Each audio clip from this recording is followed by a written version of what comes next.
তো আমরা চলে এসেছি আমের ফোর্টে। নমস্কার বন্ধুরা, আমি মৈত্রেয়ী আর আমার চ্যানেল এক্সপ্লোর উইথ মৈত্রেয়ী আরও একটা নতুন ব্লগে আপনাদেরকে স্বাগত। আমরা এখন আছি রাজস্থানের জয়পুর শহরে এবং জয়পুর শহরে যে সকল প্রাচীন স্থাপত্য আছে সেগুলো ঘুরে দেখছি। তার মধ্যে আজকে আমরা প্রথমেই চলে এসেছি আমের ফোর্ট। আমের ফোর্ট মহারাজা মানসিংহের প্রাসাদ। এখানে আমরা আজকে সারাটা দিন কাটাবো।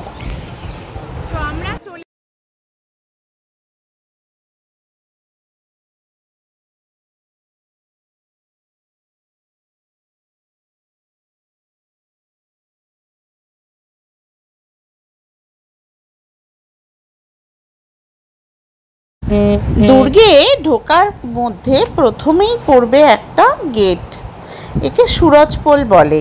এই দরজাটা একদম লোহার নির্মিত।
এই আমের ফোর্টে ঢোকার মুখেই রয়েছে মা শিলাদেবীর মূর্তি।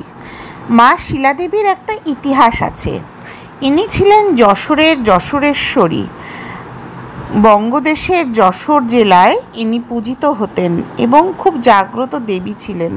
তো দেবীর মাহাত্ম্য এতটাই প্রচার হয়েছিল যে যখন মানসিংহ বঙ্গদেশ আক্রমণ করেন তখন তিনি যশোর জেলা থেকে এই মায়ের পাথরের বিগ্রহটি তুলে নিয়ে যান এবং এই আমের ফোর্টে নিয়ে গিয়ে প্রতিষ্ঠা করেন। এখানে তিনি শিলাদেবী নামে সেই সময় থেকেই পূজিত হয়ে আসছেন। তো এখন মন্দিরটি বর্তমানে বন্ধ করে রাখা হয়েছে, দর্শকদের জন্য মন্দিরটি খোলা হয় না। তারপরে আমরা চলে এলাম দিওয়ানি খাস। এই দিওয়ানি খাস থেকে চারপাশের আরাবল্লী পাহাড়ের রেঞ্জ যেমন ভীষণ সুন্দর লাগছিল, তেমনি এখানকার স্থাপত্য মুগ্ধ করে তুলেছিল আমাদেরকে।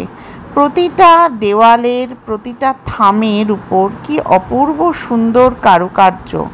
এই কারুকার্যগুলো মূলত মুঘল ঘরানার কারুকার্য।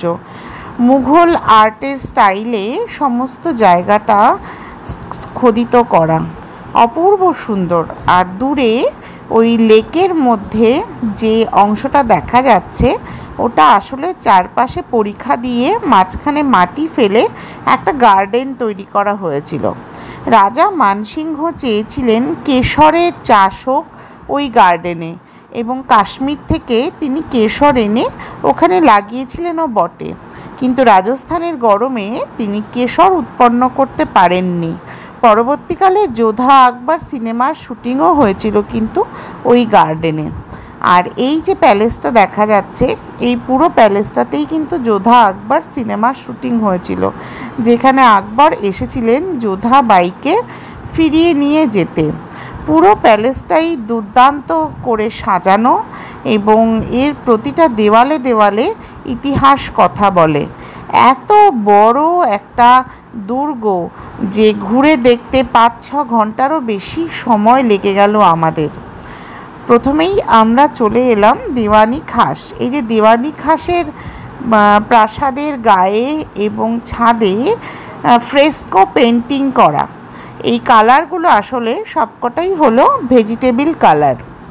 তারপরে আমরা আস্তে আস্তে আরও ওপরে উঠে এলাম। এখন আমরা যে জায়গাটায় এসছি, এই জায়গাটায় ছিল রানীদের প্যালেস। রাজা মানসিংহের অনেকগুলো রানী ছিল এবং প্রতিটা রানীর জন্য আলাদা আলাদা ঘর ছিল। রাজা কখন কোন রানীর ঘরে যাবেন সেটা রানীরাও আগের থেকে জানতেন না। তো রাজা মানসিংহ তিনি এক এক দিন এক এক রানীর ঘরে যেতেন। তারপরে আমরা চলে আসলাম সুখনিবাস বা দিওয়ানি খাসে। এই সুখনিবাস বা দিওয়ানি খাসও প্রচণ্ড সুন্দরভাবে নির্মিত এবং সাদা মার্বেলের উপর দেয়ালে মারুগুর্জার স্থাপত্যের নিদর্শন দেখতে পাওয়া যায়। মারুগুর্জার স্থাপত্য হলো রাজস্থানের একটা নিজস্ব শিল্পশৈলী এবং এখন আমরা যেখানে আছি এই করিডোর দিয়েই কিন্তু রাজা বিভিন্ন প্রাসাদের সঙ্গে যোগাযোগ রক্ষা করতেন। মানসিংহের প্রাসাদের মধ্যে একটা গোপন কুঠুরিও আছে। সেই গোপন কুঠুরি দিয়ে এক প্রাসাদ থেকে আর এক প্রাসাদে সহজেই যাওয়া যায়। এখন আমরা যে জায়গাটায় চলে এসেছি এটা হচ্ছে সুখনিবাস। তো এই সুখনিবাসের গায়েও কিন্তু অপূর্ব সুন্দর স্থাপত্যের কারুকার্য এবং গরমকালে এখানে পর্দা টানিয়ে দেওয়া থাকতো। তো এখন আমরা চলে এসেছি শীষমহল। এটা এই আমের ফোর্টের একদম ওপরে